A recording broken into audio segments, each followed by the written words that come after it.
बद्री विशाल भगवान की जय। रामचंद्र भगवान की जय। हनुमान जी महाराज की जय। वैशाख मास की पवित्र कथा चल रही है। वैशाख मास का अर्थ है जो महीना विष्णु भगवान को अति प्रिय है।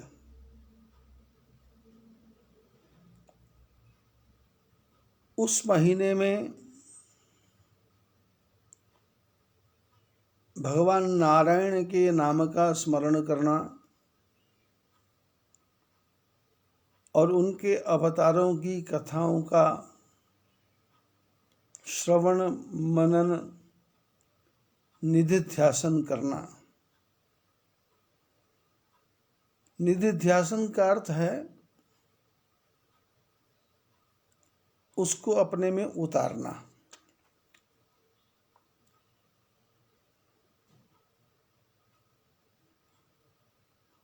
क्योंकि जीवन है तो मृत्यु भी है।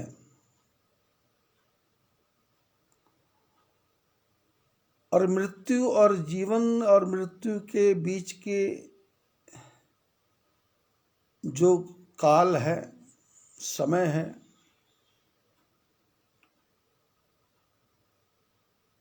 वही परमात्मा की तरफ जाने का रास्ता है। क्योंकि 84 जन्मों के बाद ये वैकुंठ की तरफ जाने की खिड़की छोटी सी खुली हुई है, जिस खिड़की के रास्ते हमको भगवान के चरणों में पहुंचना है।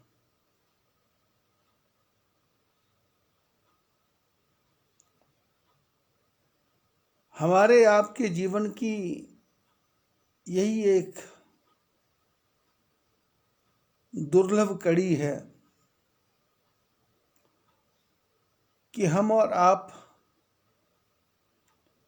इस बात को समझ ही नहीं पाते कि कौन सा रास्ता ठीक है और कौन सा रास्ता गलत है।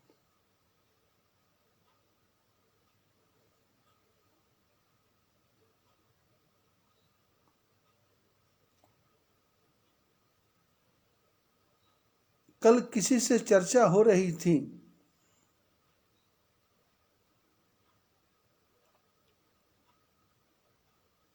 कि एक पत्थर को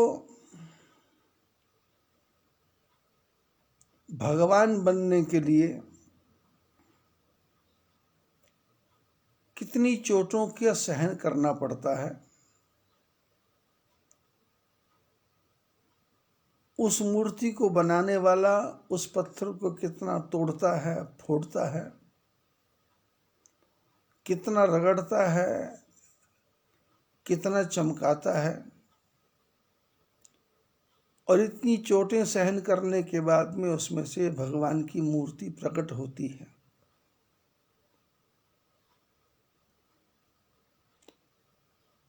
वही पत्थर बीच रास्ते में पड़ा हो तो वो अनजान आदमी को गिरा भी सकता है, चोट भी पहुंचा सकता है। कोई हमारे आपके जैसा आदमी उस पत्थर को ठोकर मार के एक तरफ भी कर सकता है। वो ठोकरें ही खाता रहता है, लेकिन उस पत्थर को उठा करके किसी दीवार में लगा दें और उसमें सीमेंट और रेत लगा दें तो वो दीवार बन करके हमारे लिए एक घर का निर्माण भी कर सकता है।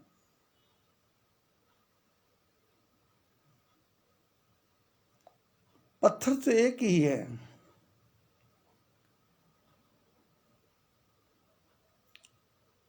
बचपन में महापुरुषों से एक कथा सुनी है कि कोई महात्मा जा रहे थे, एक जगह पर लोग पत्थर को तोड़ तोड़ के छोटे छोटे टुकड़े कर रहे थे। महात्मा जी ने पूछा, भाई, एक आदमी से पूछा, क्या कर रहे हो? बोले, पत्थर तोड़ रहा हूं।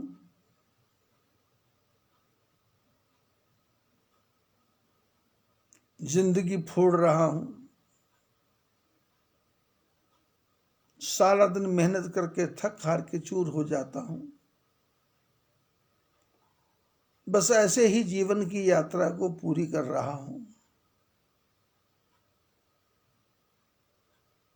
दूसरे से प्रश्न किया, भाई साहब, आप क्या कर रहे हैं?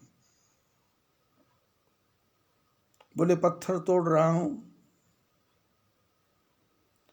मजदूरी मिलती है, पैसा मिलता है, परिवार का पोषण करता हूं, पत्नी और बच्चों का जीविकोपार्जन करता हूं, सबके भोजन की व्यवस्था करता हूं और जीवन अच्छे ढंग से चल रहा है। कष्ट थोड़ा कम है, मेहनत तो करनी पड़ रही है,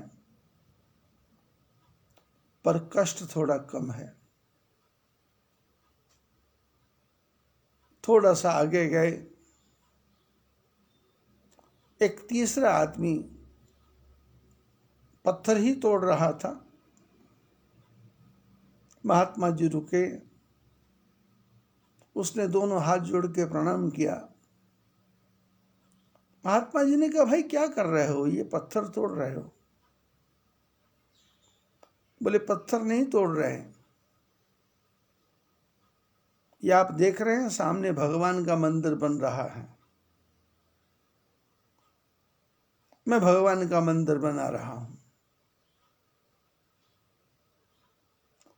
काम एक ही है, पत्थर तोड़ना, पर एक उसी पत्थर से जीवन ढो रहा है, एक उसी पत्थर से अपने परिवार का पोषण कर रहा है, एक उसी पत्थर से संसार का काम भी कर रहा है, साथ में भगवान का मंदिर भी बना रहा है।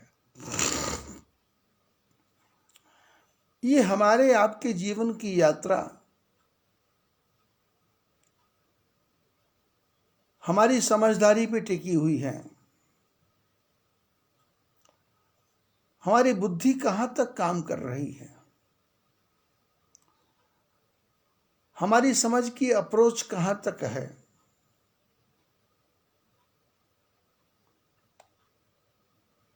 यदि विचारों की श्रृंखला ठीक हो तो मंदिर बन जाता है, और यदि विचारों की श्रृंखला ठीक ना हो तो जीवन ही चलता है। और यदि आदमी जीवन से संतुष्ट ही ना हो तो फिर जीवन ढोने की बात हो जाती है। हमारा आपका जो मनुष्य का जीवन है,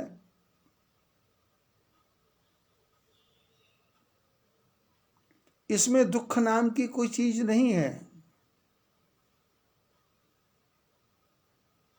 क्योंकि परमात्मा ने इस शरीर का ऐसे निर्माण किया है। इसके लिए सूर्य बनाया,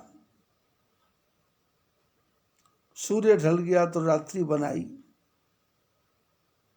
दिन भर कर्म करो और रात्रि के आते ही अपने बिस्तर पर जाके सो जाओ, मीठी नींद आएगी। और भगवान ने हमारे शरीर में इस प्रकार से ऐसे ऐसे सेल बनाए हैं, ऐसे ऐसे सूक्ष्म जीवाणु बनाए हैं जो अपने आप ही शरीर में सुधार करते रहते हैं,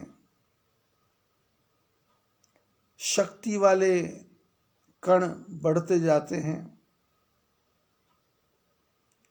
शरीर के कीटाणुओं को भस्म करने के लिए अंदर ही मशीन लगी हुई है।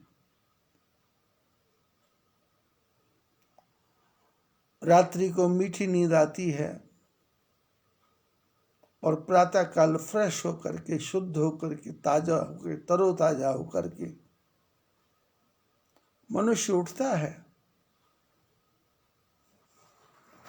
और जीवन की यात्रा की तरफ चल पड़ता है।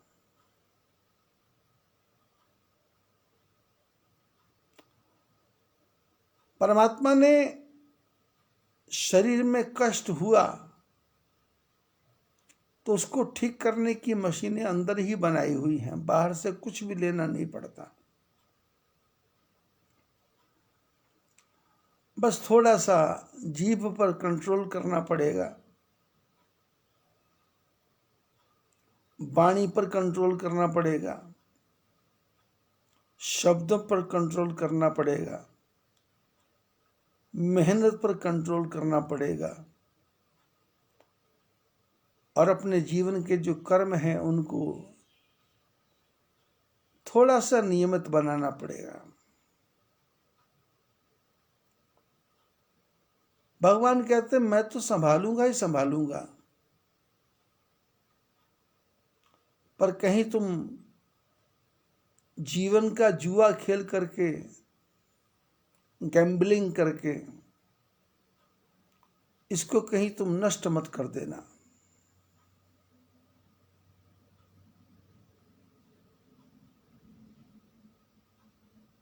किसी से कल चर्चा हो रही थी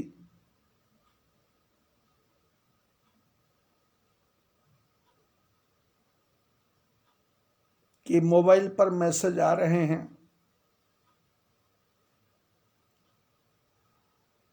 नाक में नींबू का रस डालो, गला साफ हो जाएगा, कान साफ हो जाएंगे, थायराइड साफ हो जाएगा। तो बात होते होते चर्चा ये चली कि नींबू का छिलका है, उसमें भी काफी गुण है।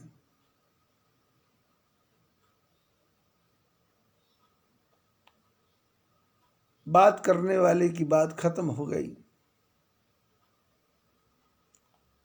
मैं विचार करने लगा कि नींबू के छिलके में बहुत गुण हैं, संतरे के छिलके में भी बहुत गुण है, अखरोट के छिलके में भी बहुत गुण है, करेले के छिलके में भी बहुत गुण है,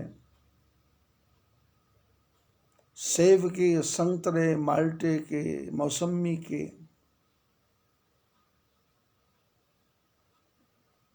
पपीते को छिलके के साथ खा जाओ तो बहुत गुण है।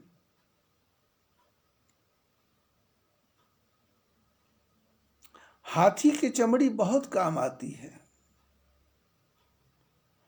गैंडे की चमड़ी से ढाल बन जाती है, हिरण की चमड़ी से बैठने का आसन बन जाता है, सिंह की चमड़ी से सिंहासन बन जाता है, ऊंट की चमड़ी से जूता बन जाता है, गाय की चमड़ी से भी जूते बन जाते हैं, पर इस मनुष्य की चमड़ी से क्या बनता है? एक भी तो काम नहीं आती। शरीर का एक भी अंग तो किसी के काम नहीं आता। यदि काम आता भी है तो हम उसको काम लेने देते नहीं।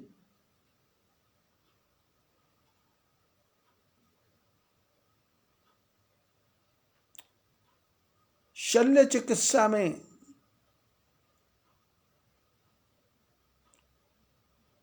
यदि आदमी कोमा में चला गया, प्राण नहीं निकल रहे हैं और परिवार के लोग उसकी आंखों का दान कर दें, तो 2 अंधों को आंख मिल जाएगी। लीवर का दान कर दें तो लीवर ट्रांसप्लांट हो जाएगा। किडनी का दान कर दें तो 2 आदमी को किडनी मिल जाएगी। और हृदय का दान कर दें, एक आदमी को हृदय मिल जाएगा।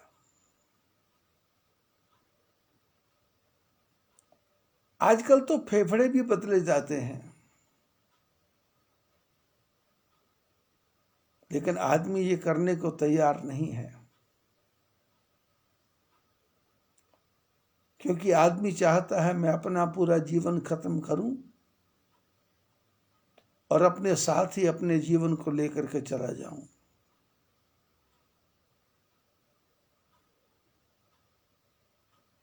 पत्थर भगवान बन सकता है, नींबू का छिलका काम आ सकता है, पर मनुष्य संसार से सबसे बड़ी सत्ता परम पिता परमात्मा को प्राप्त कर सकता है। लेकिन उसके लिए इसको जागृत रहना पड़ेगा। ये सोया हुआ है। मोह निशा सब सोवन हारा, देखी स्वप्न अनेक प्रकारा। मोह की रात्रि में ऐसा सोया हुआ है कि लोग रात को सोए हुए स्वप्न देखता है, पर यह मनुष्य तो जागते जागते भी स्वप्न देखता है, बैठे बैठे भी सपने में खो जाता है, पता नहीं किस लोक में चला जाता है। लेकिन जिस लोक परमात्मा के लोक में जाना है, उस तरफ जाने की इसकी चेष्टा ही नहीं है, इसकी वृत्ति ही नहीं है, इसकी भावना ही नहीं है, इसके मन में उसके बारे में विचार ही नहीं आता। बस अपने आप बैठा हुआ विचारों के घोड़े दौड़ाता रहता है, दिमाग के घोड़े दौड़ाता रहता है। वो घोड़े ऐसे दौड़ते हैं कि वो कहीं पहुंच नहीं पाते।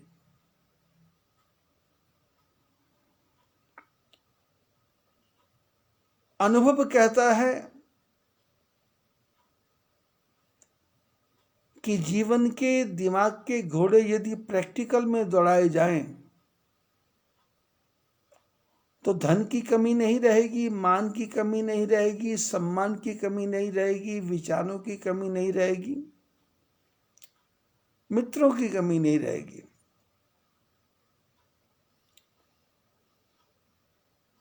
जो वस्तु आप पाना चाहते हैं उस वस्तु को आप प्राप्त कर लेंगे। लेकिन सारी वस्तुओं को प्राप्त करने का जो मेन लक्ष्य है, मुख्य टारगेट है, मुख्य गोल है, वह है परमात्मा को पाना। 84 लाख जन्मों के बाद ये मनुष्य का जन्म मिला है। परम पिता परमात्मा ने ऐसा खेल रचाया है कि जो जिंदा है वो मरेगा, लेकिन मरने वाले ने आज तक आके बताया नहीं कि मेरा क्या बना। यदि इन बातों का ज्ञान हो जाए तो मनुष्य कभी पाप करे ही नहीं। मनुष्य कभी गलत कार्य करे ही नहीं। लेकिन परमात्मा ने ये ऐसी वस्तु अपने हाथ में रखी कि प्राण निकल गए, उसके बाद जीव का पुराने लोगों से कोई संबंध नहीं है, और वो कुछ भी आके बताता नहीं कि मेरा क्या बना क्या नहीं बना। और हम भी तो क्या कर रहे हैं, हमारे ऋषि मुनियों ने बहुत से नियम बनाए थे कि जिसकी मृत्यु हो गई उसका संस्कार करो, 13 दिन तक उनको याद करो, उसके बाद उसके बड़े पुत्र को, परिवार को उसकी जगह बिठाओ, मासिक श्राद्ध आए ब्राह्मण को भोजन कराओ, पीपल के पेड़ के नीचे बैठ के, बड़ के पेड़ के नीचे बैठ के पिंडदान तर्पण श्राद्ध करो।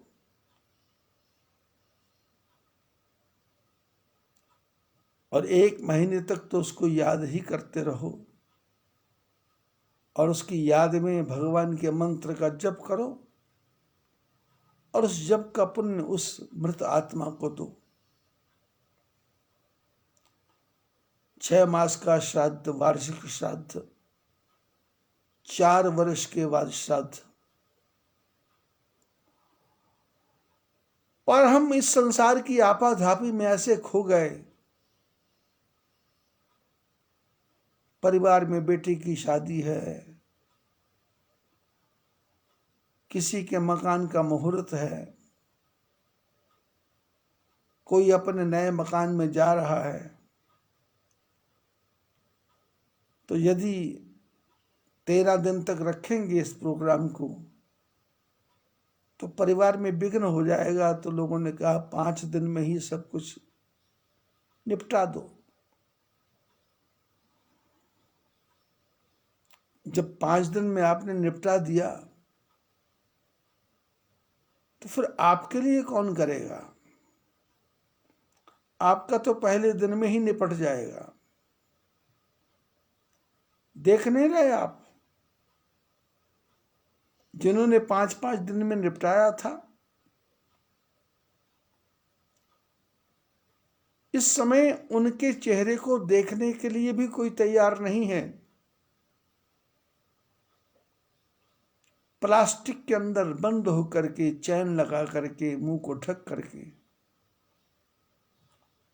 उसके शरीर को सौंप दिया जाता है। परिवार के किसी आदमी को बोलते हैं मुंह ढक करके, कोविड शील्ड लगा करके अपने परिवार के आदमी को पहचान लो, क्योंकि लाश, घर के अंदर लाशें पड़ी हैं, जिनका चेहरा पहचानता है उसको उठा के ले जाओ। उस शरीर के अंदर से क्या क्या निकाल लिया गया है ये आपको मालूम ही नहीं है, क्योंकि ये वही लोग थे जिन्होंने अपने माता पिता के मरने के बाद 5 दिन में ही सब काम कर दिया, निपटा दिया। पहले किसी की मृत्यु होती थी, घर लाते थे, स्नान करवाते थे, उसके मुंह में घी डालते थे, चांदी का सिक्का रखते थे,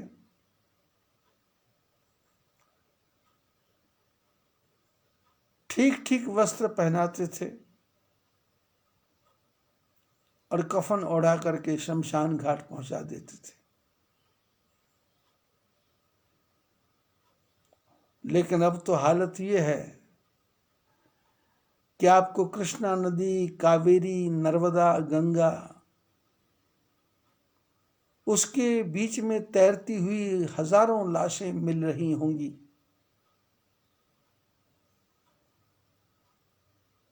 क्योंकि ये वही लोग थे जिन्होंने 5 दिन में ही कर दिया। और अब परिवार वालों ने कहा कि तू मुंह दिखाने के लायक नहीं है, इसलिए उठा करके शमशान में जगह नहीं है तो नदी में ही ढेल देते हैं। वो शव तैरता तैरता बक्सर पहुंच जाता है।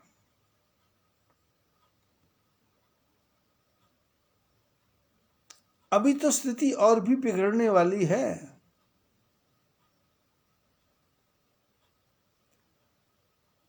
क्योंकि धरती पर पाप कम नहीं हुआ।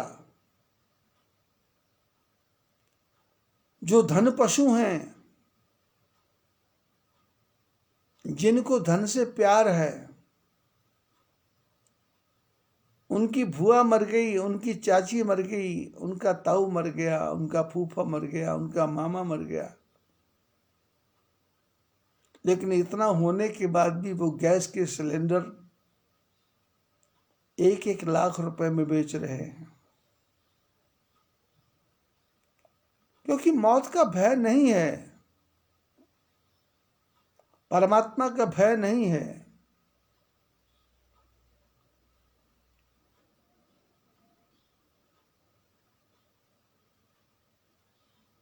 परमात्मा जब अपनी लाठी चलाता है तो दिखती नहीं है, पर उसकी चोट बड़ी भयंकर लगती है। पर उस चोट की तरफ आदमी देखता ही नहीं है।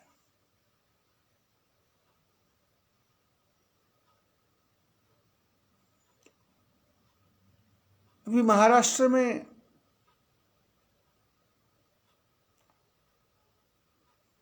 हमारे महेश्वरी परिवार में किसी की डेथ हुई। मैंने पूछा क्यों? बोले कोरोना हो गया था।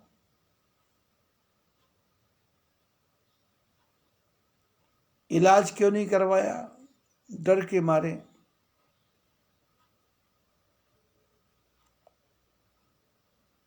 पैसे की कमी थी क्या? पर लोगों ने बताया कि पैसा कम नहीं था। 5 करोड़ से ज्यादा उनके घर में पैसा था। पर ये तो मरने ही वाला है, इसलिए इसको मरने दो। पैसा हम भाई बांट लेंगे।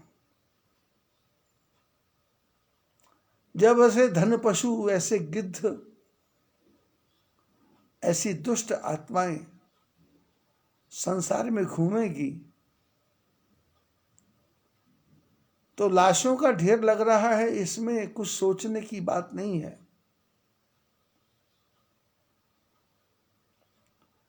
मैं इस पे पिछले 1 साल से भगवान से प्रार्थना कर रहा था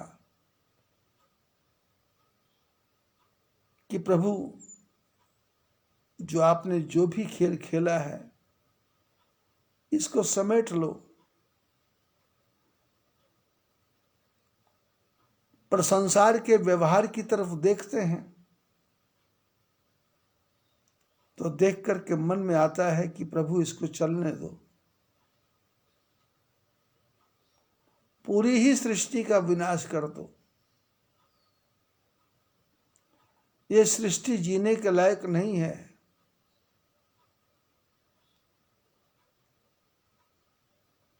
क्योंकि गरीब भी सोचता है कि मैं कैसे अमीर हो जाऊं,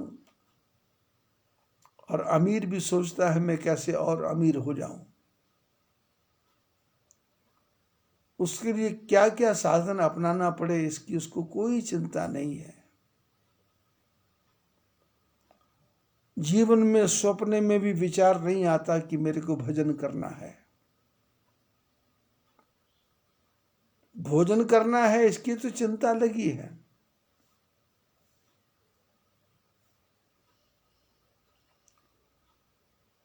पिछले लगभग 14 महीनों से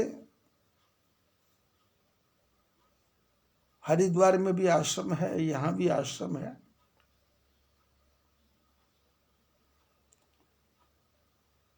और दोनों ही जगह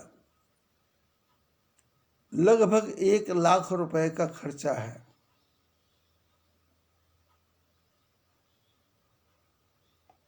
पर परमपिता परमात्मा उन सब की अनायास व्यवस्था कर रहे हैं। दिमाग को दौड़ाना नहीं पड़ रहा।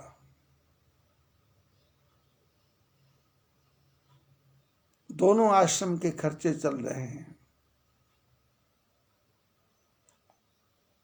पैदल साधु जो यात्रा करते हैं वो आश्रम में आते हैं। किसी साधु संत महात्मा को मना नहीं किया जाता कि भोजन नहीं है। अभी कुंभ मेला खत्म हुआ, बंद कर दिया सरकार ने। मैं तो 11 साल पहले ही अपने शिष्यों को बोल दिया था कि अब अगला कुंभ मैं नहीं लगाऊंगा।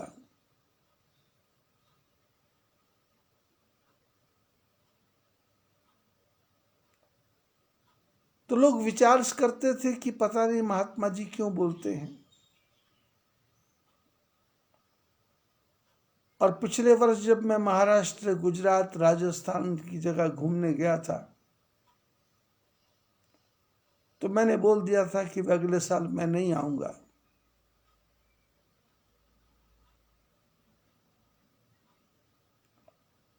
तो मन के अंदर से आवाज आ रही थी कि ये उत्पात होने वाला है।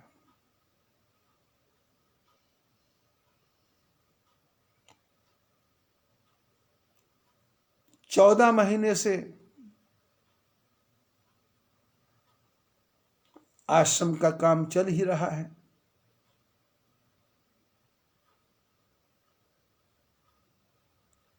भारत में सब लोगों का काम चल ही रहा है, लेकिन इतना कष्ट होने के बाद भी अभी अभी प्रातःकाल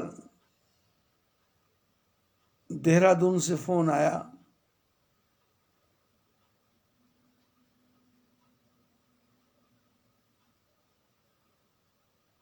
कि लॉकडाउन लगा हुआ है। एक माताजी और उनकी बेटी बोल रही थी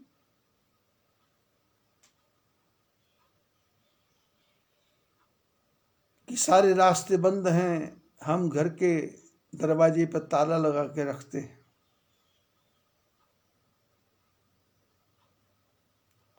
लेकिन जिन्होंने घरों के अंदर ताला लगा के रखा,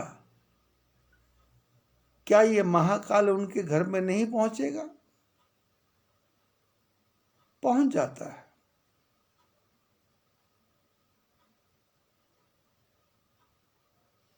अभी अभी नाहन से फोन आया,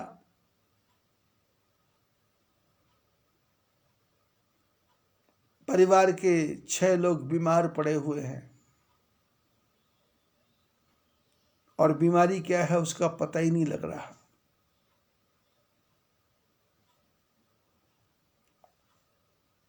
शुरू शुरू में दुख होता था, लेकिन अब लोगों के व्यवहार को देख करके ये दुख होना बंद हो गया। अब लगता है ठाकुर जी जो कर रहे हैं वो ठीक ही कर रहे हैं, ऐसा ही होना चाहिए। लेकिन इस दुख के काल में बचेगा कौन? चलती चक्की देख के दिया कबीरा रोए, दो पाटन के बीच में साबुत बचा ना कोई। जो लोभ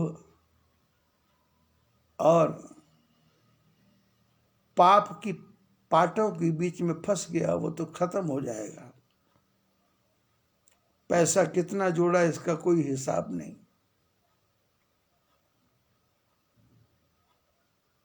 लेकिन चलती चक्की देख के दिया कमाल ठिठाए,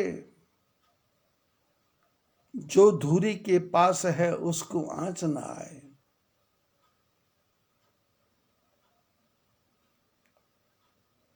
जो भगवान के साथ जुड़ा हुआ है उसको कोई आंच नहीं आ सकती।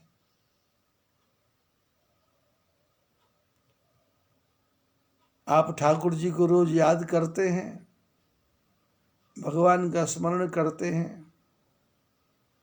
यदि आपके पास धन है तो उसको दान की तरफ भी थोड़ा थोड़ा लगाते हैं, तो फिर आपका काल क्या बिगाड़ सकता है। वैसे मौत तो आना है, पर सहज मृत्यु हो,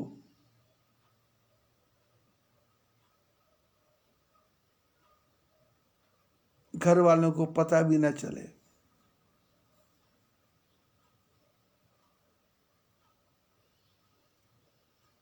दस एक दिन पहले अकोला से फोन आया कि उनकी धर्मपत्नी पानी देने के लिए खड़ी हुई और पानी को गिलास में भरा, जमीन पर गिरी और समाप्त हो गई। भगवान की कृपा से बहू भी घर में थे, बेटा भी घर में थे, परिवार के सब लोग घर में थे। सहज मृत्यु हुई और शरीर में किसी प्रकार का कष्ट भी नहीं हुआ। क्यों? वो महिला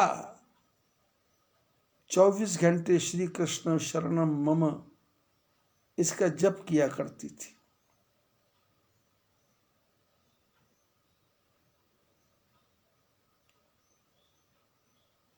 परमात्मा की कृपा नहीं होगी ऐसा नहीं हो सकता। परमात्मा की कृपा तो निरंतर हो रही है, हर क्षण हो रही है, हर मिनट हो रही है। लेकिन शर्त यह है कि आप अपनी वृत्तियों को बदलोगे या नहीं बदलोगे।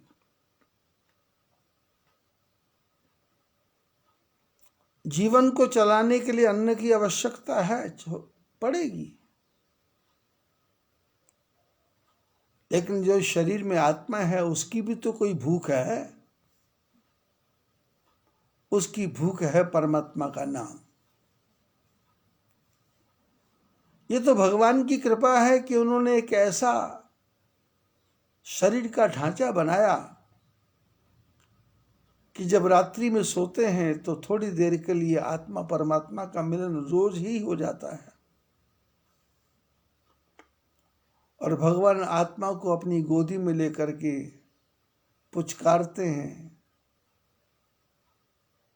समझाते हैं और उसको रीनू बना देते हैं, नया बना देते हैं कि उठो, काम करो, घबराना नहीं, मैं तेरे साथ हूं। हर क्षण चलते फिरते उठते बैठते, हर क्षण परमात्मा साथ ही है।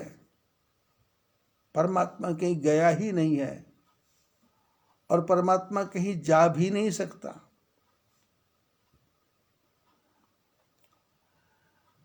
यही प्रश्न जंगल में सोए हुए राम जी सोए हुए हैं, निषाद राज लक्ष्मण जी से कहते हैं कि कैकेयी ने बड़ा दुख दिया, सुख के समय राम जी को वनवास भेज दिया। लक्ष्मण जी ने कहा कोई ना को सुख दुख कर दाता, निज कृत कर्म भोग सब भ्राता। धरणी धाम धनपुर परिवारु, स्वर्ग नरक यह लगी व्यवहारु। देखिए सुनिए गुणिय मन माही, मोह मूल परमारथ नाही। लक्ष्मण जी समझा रहे हैं ये जमीन, ये मकान, ये धन, ये नगर, ये परिवार, हमारे विचारों में जो स्वर्ग है, नरक है और जो भी हम संसार में व्यवहार करते हैं, इसको देखो, सुनो और मन में विचार करो तो ये मोह मूल, ये सब मोह के बंधनों में जकड़ी हुई कहानियां हैं। परमार्थ में इसमें कुछ लेना देना नहीं है। भगवान के रास्ते में ये सुख दुख सब घटनाक्रम है, छोटी मोटी बातें हैं। लक्ष्मण जी ने कहा, निषादराज स्वप्ने होई भिखारी नृप, रंकनाक पति होई, जागे लाभ न हानि कछु, तिमि प्रपंच जिए जोई। बोले आदमी सोता है, स्वप्न आता है। दिन के समय जो राजा होता है वो रात को भिखारी बन जाता है।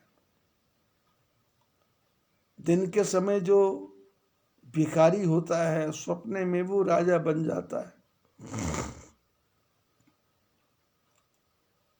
और जब तक सोया रहता है भिखारी राजा के सुख को भोगता है और राजा भिखारी के दुख में रोता है।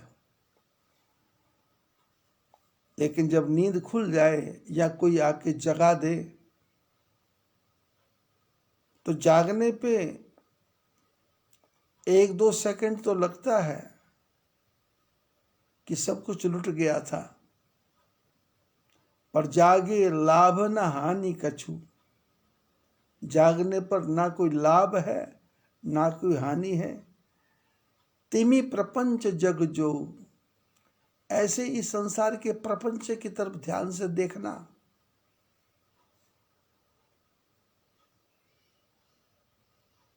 सुंदर मकान के अंदर आप सोए हैं, पर स्वप्न आपको कितना गंदा आएगा ये आप सोच नहीं सकते।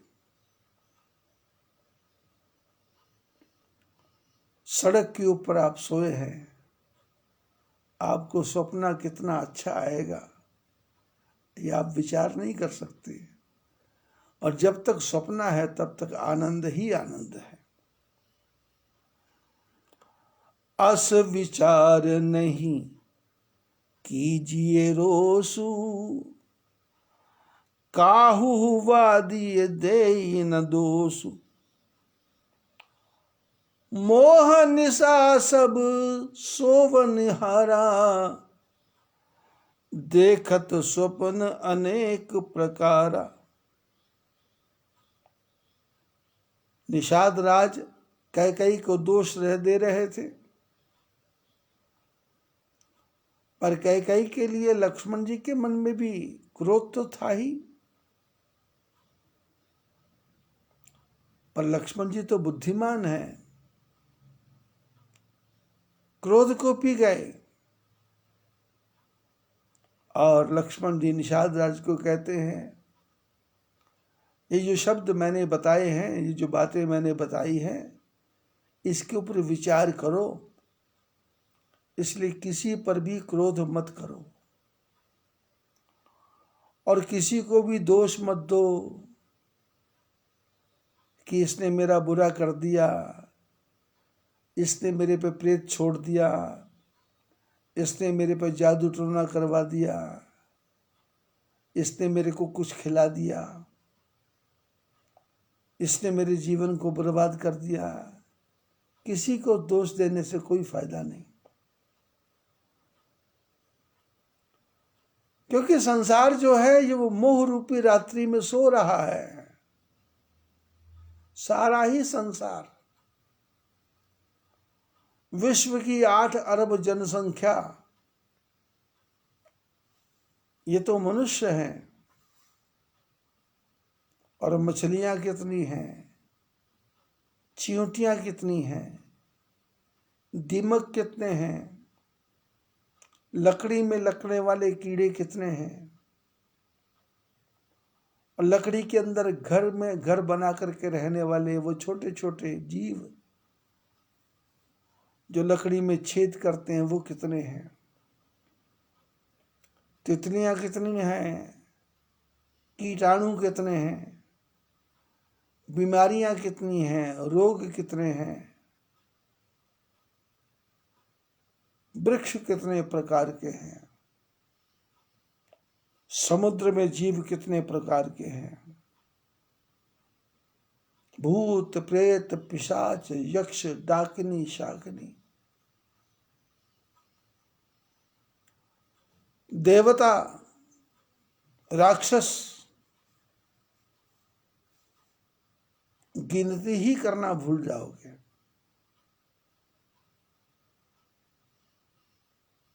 बाघों की संख्या कितनी है, इसके बारे में कॉलर लगाया जाता है।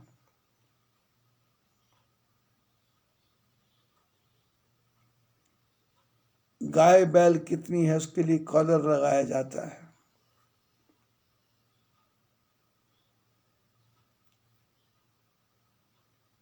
लेकिन बरसात के मौसम, सर्दी भर चींटियां दिख नहीं रही,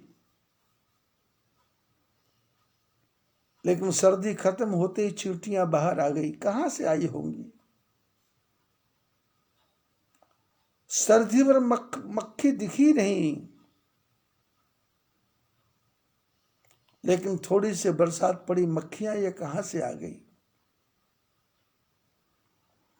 मेंढक पूरी सर्दी दिखाई देता नहीं, डेढ़ मेंढक, ये मेंढक कहां से आ गया? सर्प पूरी सर्दी दिखाई देते नहीं, अजगर पूरी सर्दी दिखाई देते नहीं। धरती के किस कोने में किस पत्थर के नीचे छुपते होंगे, कुछ पता ही नहीं ना। हम सिर्फ मनुष्यों के बारे में ही तो रो रहे हैं।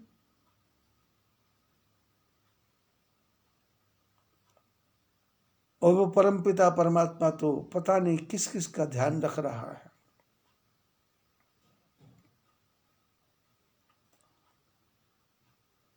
लक्ष्मण जी निषाद राज को ज्ञान दे रहे हैं कि मोह निशा में सब सो रहे हैं, लेकिन इसी रात्रि में यही जग जामिनी जागे ही जोगी, परमारथी प्रपंच वियोगी। बोले इसी रात्रि में, मोह रूपी रात्रि में महापुरुष लोग जागते हैं, वो परमार्थ करते हैं, प्रपंच से दूर भागते हैं और सबसे अलग हटके रहते हैं। जान ही जब ही जीव जग जागा, जब सब विषय विलास विरागा। बोले जीव को जानो तभी जानो जागा हुआ है, जब इसको विषयों से बिल्कुल वैराग्य हो जाए, विलास से वैराग्य हो जाए। बढ़िया बिस्तर, बढ़िया खाना, ना ना, 2 रोटी 2 कपड़ा देना, सिर पर छत की छाया, इतना भी ना देना जिससे हो जाए अभिमान। प्रभु जी मुझको ऐसा दो वरदान।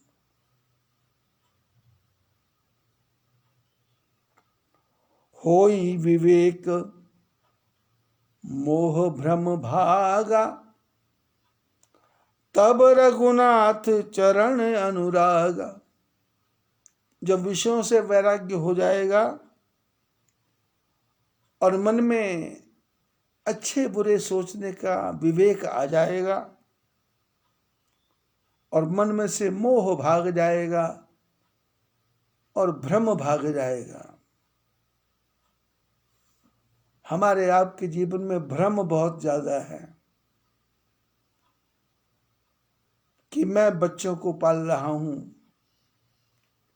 मैं परिवार को पाल रहा हूं, मैं भाई को पाल रहा हूं,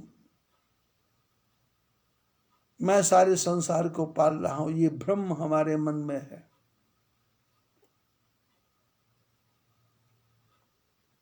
बचपन में कथा सुनी है, शायद पिछले प्रसंगों में भी चर्चा कभी आई होगी, क्योंकि 14 महीने लगातार सत्संग करते करते हो गए।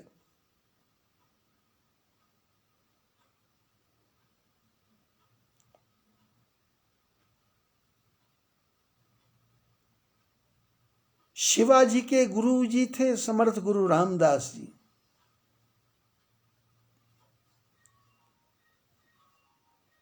जीजाबाई आशीर्वाद देती थी।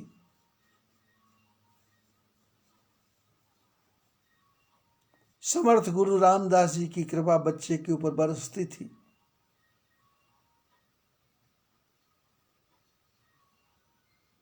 दुष्टों को मार दिया, दुश्मनों को जीत लिया और धीरे धीरे आगे बढ़ते गए। गुरुदेव से पूछा अब क्या करूं, तो उन्होंने कहा ऐसा करो, राज्य को संभालो, शासन को संभालो और प्रजा का पोषण करो।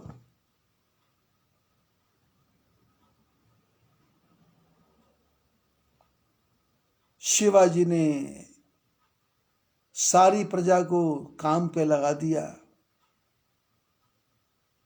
जो धन अपने हाथ में आया हुआ था उस धन को प्रजा में बांटना शुरू किया। रास्ते बनाए जाने लगे, किले की दीवारें बनाए जाने लगी, किले खड़े किए जाने लगे।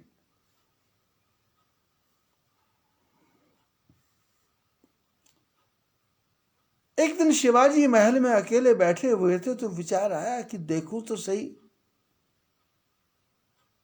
कि मैं पैसा भेज रहा हूं, काम पूरे ढंग से चल रहा है या नहीं।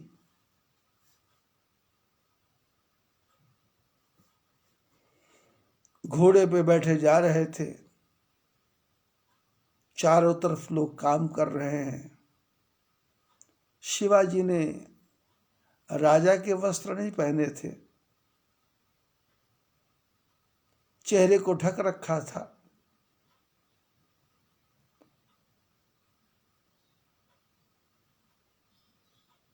और देखते जा रहे थे क्या हो रहा है, कैसे हो रहा है। और देखते देखते देखते देखते घोड़े पे बैठे बैठे ही मन की नगरी के अंदर चले गए और विचार करने लगे कि मैंने बचपन से कितनी मेहनत की, अपने पूरे जीवन को खपा दिया।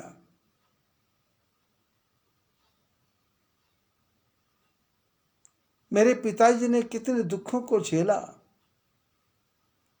मैंने कितने दुखों को झेला, और आज सारे दुश्मनों को हरा करके मैं बिल्कुल ऐसा संपन्न हो गया हूं कि इतने लोगों का पेट भर रहा हूं। और यदि कहीं मैंने बचपन में ही ये भावना छोड़ दी होती तो आज ये सब लोग भूखे न मर गए होते, इनका जीवन समाप्त ना हो गया होता, इनको भी दूसरी की सेना समाप्त ना कर देती। मेरे कारण आज ये बचे हुए हैं। आज ये जिंदा हैं, आज इनकी जीवन की गाड़ी मेरे कारण ठीक चल रही है। ऐसे अपने मन के विचारों की नगरी में घूमने लग गए, जैसे हम और आप सब लोग घूमते हैं। और चलते चलते चलते चलते सामने से मधुर सी आवाज आई, श्री राम जय राम जय जय राम, श्री राम जय जय राम। समर्थ गुरु रामदास जी जब भी चलते थे इन्हीं शब्दों को बोलते थे। 24 घंटे 12 महीने सोते जागते। जागने पर तो भगवान का नाम लिया जा सकता है, पर सोने के बाद भगवान का नाम असंभव। कबीरदास जी ने तो यहां तक कह दिया कि सपने हूं बलराय के, यह मुख निकसे राम, ताके पग की पाहुनी मेरे तन को चाम।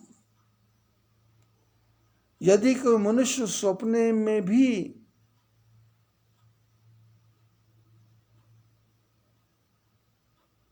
भगवान का नाम लेता हुआ दिखाई दे, बड़बड़ाते हुए राम राम राम राम राम राम कहे, तो बोले ऐसे आदमी को मेरे शरीर की चमड़ी निकाल करके उसके पैरों की जूतियां बना देना, क्योंकि जागते हुए तो राम राम निकलेगा, पर वो भी शायद ही, पर सोने में भी राम राम निकले, ये तो असंभव कार्य है।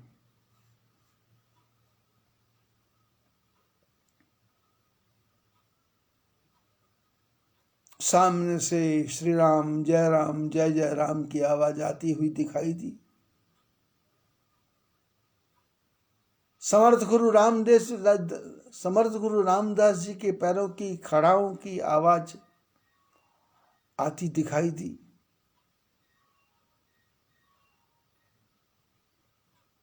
शिवाजी की तंद्रा टूटी, शिवाजी मन से बाहर निकले, सामने गुरुदेव को देखा, घोड़े से नीचे उतरे, चरणों में जाके प्रणाम किया। मुस्कुराते हुए गुरुदेव बोले, शिवा कैसे हो? शिवा ने कहा, गुरुदेव आपकी बड़ी कृपा है, आशीर्वाद है।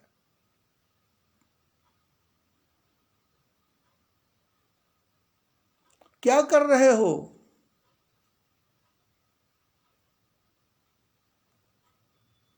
बोले ये सब लोगों को काम पे लगा रखा है, आपने आज्ञा की थी तो मैं सबको काम पे लगा दिया है। गुरुदेव ने कहा, कोई भूखा तो नहीं मर रहा? शिवा ने कहा, सबके पास अन्न पहुंच रहा है, राशन की पूरी व्यवस्था है, भूख से मरने की तो चर्चा ही नहीं है, आप स्वयं ही देख लो।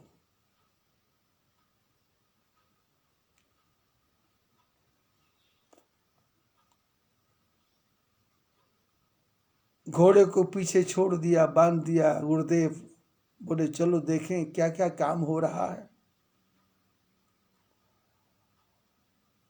रास्ते के बीचों बीच एक बड़ा सा पत्थर पड़ा हुआ था।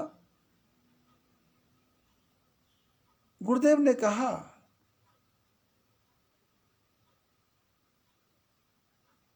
ये रास्ते के बीच में पत्थर क्या कर रहा है? अरे कोई रथ वगैरह आएगा, पहिया पलट जाएगा, सवार को चोट लग जाएगी, इसको साफ कर देना चाहिए। चारों तरफ लोग काम कर रहे थे। शिवा ने आवाज मारी, कोई है? इधर आओ और इस पत्थर को तोड़ो। गुरुदेव ने कहा, इस पत्थर को कोई नहीं तोड़ेगा, तू तोड़ेगा। बड़ा सा हैमर लिया, बड़ा सा हथौड़ा लिया,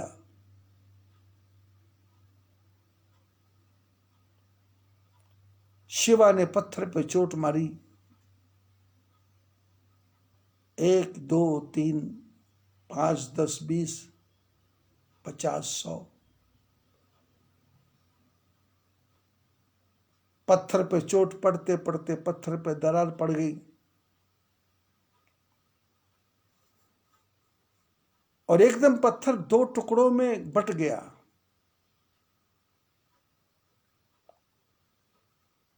पत्थर 2 टुकड़ों में बटा, जोर लगा करके जो 2 टुकड़ों में बटा पत्थर था उसको अलग किया और उस पत्थर के अंदर एक छेद दिखाई दिया। और छेद के अंदर एक मेंढक दिखाई दिया जो पानी के अंदर बैठा।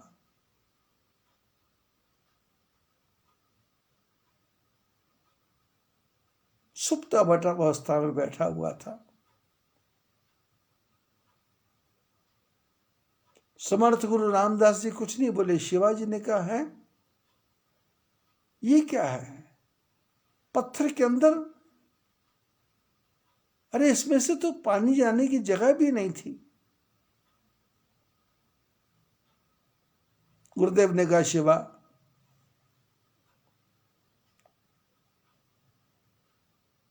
ये पत्थर के अंदर जीव है, इसको पानी तुमने भेजा क्या?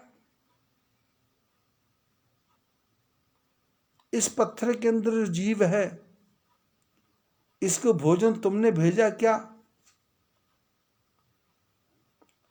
शिवा ने कहा, मेरे को तो पता ही नहीं कि ये मेंढक यहां था। तो गुरुदेव बोले, तुम विचार कर रहे थे कि तुम अपनी प्रजा की रक्षा कर रहे हो, सबको भोजन दे रहे हो, सबके खाने की व्यवस्था कर रहे हो। किस सपने में खोए हुए थे? शिवाजी गुरुदेव के चरणों में पड़ गए। बोले, मेरे को झूठा अहंकार आ गया था कि मैं खिला रहा हूं।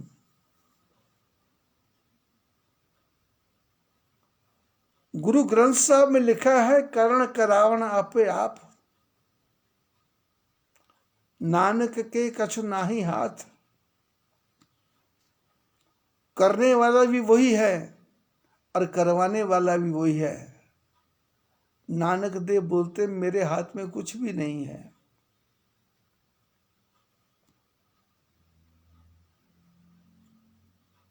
सोचे सोच न होवे, जे सोचे लख बार। भुखिया भुख न उतरे, जे बन्ना पूरियां पार। सहज सियाणपा लख होई, जो कूड़े तुट्टे पाल। हुक्म रजाई चलना, नानक लिखिया नाल। गुरु नानक कहते हैं, जितना मर्जी सोचते रहो, सोचने से कुछ नहीं होगा। 1,00,000 बार सोच लो, 1 करोड़ बार सोच लो, सोचते ही रह जाओगे। बोले, भूखे हैं, पूड़ियों का ढेर बंधा हुआ है, पर उसमें से एक पूड़ी भी खा नहीं रहे हो, तो पूड़ी को देखने से भूख नहीं मिटेगी। भुखिया भुख ना उतरे, जे बन्ना पूरियां पार। बुरे भूखों की भूख नहीं खत्म होगी। पूड़ियों का ढेर लग रहा है, पर उसको देखता जा रहा है। पूड़ियों का भार बंधा है, पर खा नहीं रहा है।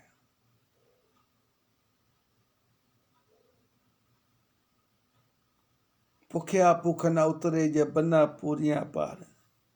सहज सियाणपा लख होई, पर इक न चले नाल। बोले, बुद्धिमान बहुत है, समझदार बहुत है, पर अकल 1 पैसे की भी काम नहीं आएगी। बोले, फिर क्या करना चाहिए? बोले, हुक्म रजाई चलना, नानक लिखिया नाल। बोले, बस इतना ही करना कि जो परमात्मा ने ऑर्डर दे दिया है वैसा ही काम करते जाना, तो जीवन में कष्ट तो आएगा ही नहीं, दुख तो आएगा ही नहीं, संकट तो आएगा ही नहीं।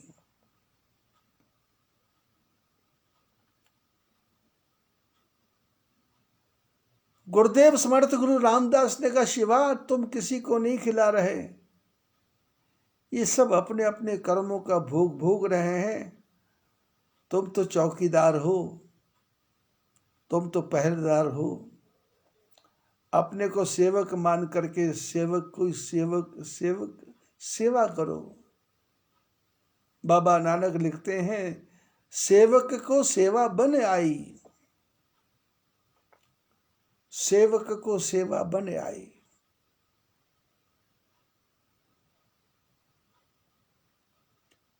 गुरु ग्रंथ साहब में ही एक चर्चा है कि उन गुरुदेव के नाम की याद तो मेरे को नहीं आ रही, पर उनका एक पुत्र था और उनका एक शिष्य था।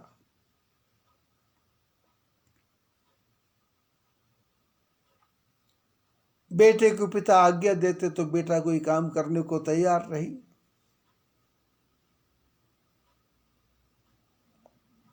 लेकिन शिष्य को आज्ञा हुई कि मैं सत्संग करना चाहता हूं, कथा थोड़ी कुछ अलग होगी, मैं उसको थोड़ा कुछ अलग ढंग से कहने की चेष्टा कर रहा हूं,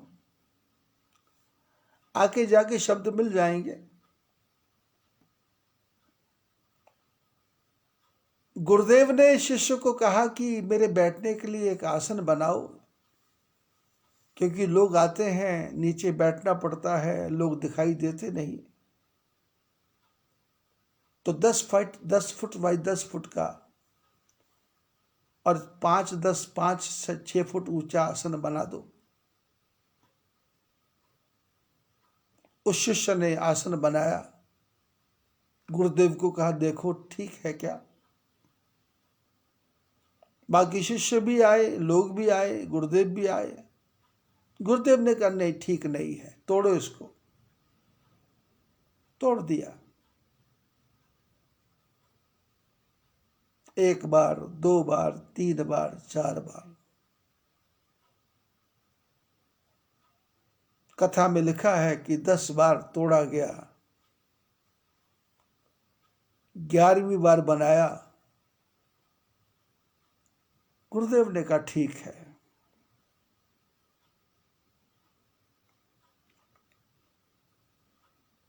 एक दिन शिष्य वहां नहीं था जिसने यह आसन बनाया, पर गुरुदेव और बाकी चेले बैठे हुए थे। उनमें से एक शिष्य ने उठ के पूछा, गुरुदेव जो आसन आज बना है, ये आसन 10 बार पहले भी बना और ऐसा ही बना था, लेकिन आपने हर बार कहा कि ये ठीक नहीं है, लेकिन 11वीं बार कहा ठीक है। तो इसमें उसने कौन से चांद सितारे मोती हीरे लगा दिए? गुरुदेव ने कहा प्रश्न आसन का नहीं था, प्रश्न शिष्य के कहना मानने का था।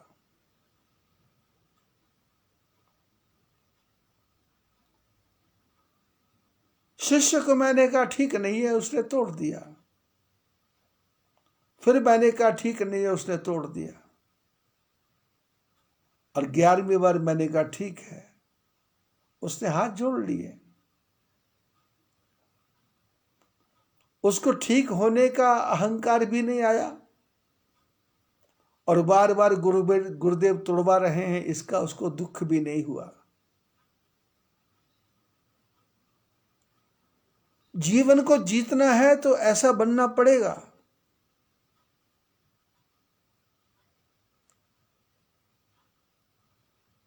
गुरुदेव क्या आज्ञा कर रहे हैं इसकी तरफ नहीं देखना,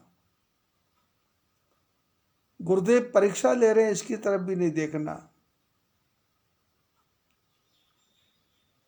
गुरुदेव तुम्हारे पैशन की परीक्षा ले रहे हैं, तुम्हारे सहन शक्ति की परीक्षा ले रहे हैं। तुम कहां तक सहन कर सकते हो। लेकिन हम और आप संसार के ऐसे भ्रम में पड़े हुए हैं कि जो मैं कहता हूं वही ठीक है, जो मैं करता हूं वही ठीक है। सामने वाले के पास बुद्धि नाम की चीज नहीं है, सारी बुद्धि मेरे ही पास है। यही विचार हमारे दौड़ते रहते हैं। और लक्ष्मण जी निषाद राज को समझा रहे हैं, हो ही विवेक, अच्छे बुरे को जानने का दिमाग मन में आ जाए, विवेक आ जाए, और मोह दूर हो जाए और भ्रम भी भाग जाए।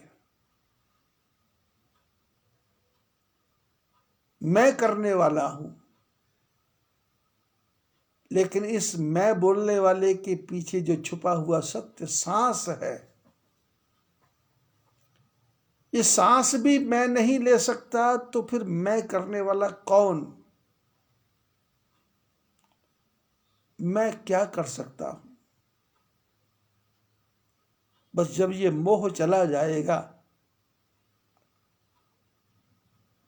और सब बच्चों को, परिवार को मैं ही पाल रहा हूं, ये भ्रम भाग जाएगा, तब रघुनाथ चरण अनुरागा, तब राम जी के चरणों के प्रति प्रेम पैदा होगा। वैशाख मास में यही करना है। सभी को आशीर्वाद।